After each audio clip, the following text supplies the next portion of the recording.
Middle class exist नहीं करता, अखिलेश जी कह रहे हैं हम उस पर क्यों बोलें, ऋतुराज झा कह रहे हैं हमारी मांग मान ली गई। आपका क्या मानना है? देखिए, मेरा मानना यह है, कम से कम झा साहब से ये सो कॉल्ड इंडिया गठबंधन की सबसे बड़ी पार्टी कांग्रेस और उसके साथी ये जरूर सीख लें कि झा साहब को पब्लिक की नमज का इतना पता है कि जो बात बिल्कुल सामने पूरे देश को दिख रही है, कम से कम ये क्रेडिट खुद ले रहे हैं पर उसे एक्सेप्ट कर रहे हैं। बी टीम है तो पता है 1947 से मानक के बी जी, टीम है इसलिए वो मानक बोल रहे जी, हैं। मानक जी, अखिलेश जी प्लीज जरा मलूक भाई को बोलने दीजिए, बिल्कुल नहीं बोले वो। हाँ। अरे रुको तो अखिलेश भाई, बड़े आपके हमारे तो बड़े अच्छे रिश्ते हैं, आप तो कम से कम ऐसे मत करो। देखिए 1947 से और मानक जी 2025 तक, जिस दिन से देश आजाद हुआ आज तक, कभी भी इतनी बड़ी मात्रा में इनकम टैक्स में देश के लोगों को राहत नहीं दी गई। अभी योगेंद्र यादव जी हमारे बैठ करके गए 2%। अरे भाई, क्या तुम्हें कहीं समझ नहीं आ रहा? तुम क्या बोल रहे हो देश के नेशनल टेलीविजन पे? मैं तो योगेंद्र यादव जी के बारे में इतना अच्छा मानता था और ये मानता था कि आप पार्टी का शायद कहीं कमी थी, पर आज ये क्लियर हो गया कि कहीं ना कहीं ऐसी ही गड़बड़ आप पार्टी के साथ रही होगी, उसी लिए आज उनकी जगह वहां पे है जहां आज वो देश के नेशनल टेलीविजन पे बैठ के ये गए हैं।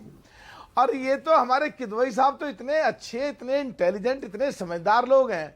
अगर ये मिडिल क्लास को कहेंगे मिडिल क्लास एग्जिस्ट ही नहीं करती, तो फिर पीडीए का पिछड़ा और दलित कहां गया?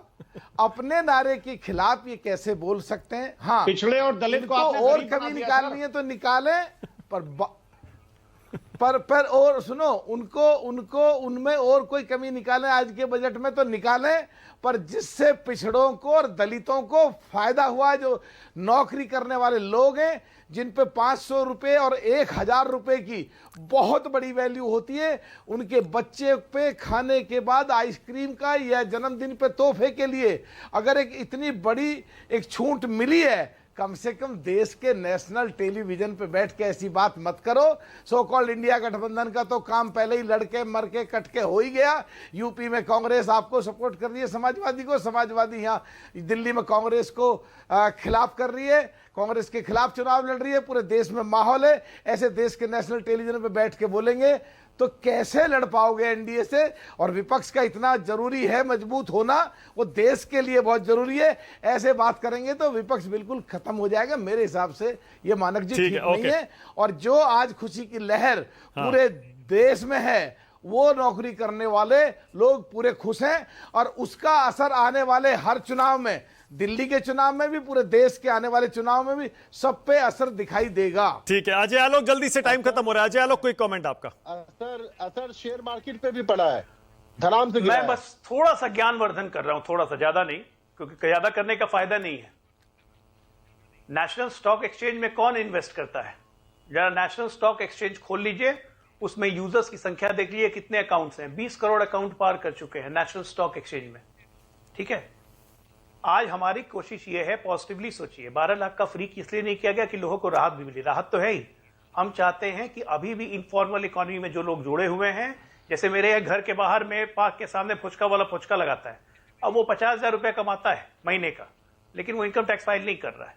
हम चाहते हैं ऐसे ऐसे लोगों को प्रोत्साहन दें कि इनकम टैक्स रिटर्न फाइल करो ताकि लोन मिल सके, सुविधा अवेल कर सको। आप लोग भी पॉलिटिकल पार्टी के रिप्रेजेंटेटिव हैं, बहुत लोग को जानते हैं, मैकेनिक्स हैं, 1-1 लाख 2-2 लाख महीना कमाते हैं, रिटर्न नहीं फाइल करते हैं। ऐसे लोगों को टैक्स के दायरे में लाइए, ये आपका भी फर्ज है, एक नागरिक की तरह, जागरूक नागरिक की तरह। और मिडिल क्लास एग्जिस्ट नहीं करता, ये नहीं करता है, फलाना का शेयर, अब फलाना का शेयर करने से देश की इकोनॉमी में आप लोग कोई योगदान नहीं दे रहे। ओके, टाइम खत्म हो गया है। आज मेरे पास इतना ही टाइम है, वक्त की नजाकत है, माफी के साथ बहुत बहुत धन्यवाद। राष्ट्रीय बात में आने के लिए छोटा सा ब्रेक ले रहा हूं, खबरें जारी।